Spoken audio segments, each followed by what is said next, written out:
You are experiencing the Mii customization character model screen glitch and the floating clothes bug in Tomodachi Life right now, and this video provides the exact fixes you need. We are diving straight into resolving those frustrating Mii visual errors that break your game's immersion. If your Mii's clothes are floating strangely or the character model itself looks all wrong on the screen, these quick steps will get you back to normal.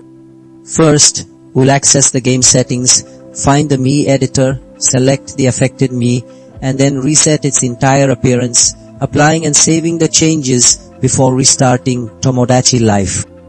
If that doesn't clear the error, the issue usually stems from corrupted temporary data, which brings us to method 2, clearing the Tomodachi Life cache, navigating to application data, deleting those temporary files, and then relaunching the game to check the Mii display and verify clothing alignment.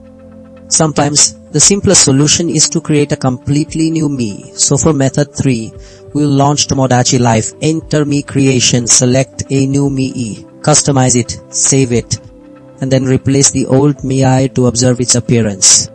Finally, if the problem persists, a full system refresh is often the answer. Power off your console, unplug the power cable, wait 60 seconds, reconnect, turn it back on, and then start Tomodachi Life to test Mii customization.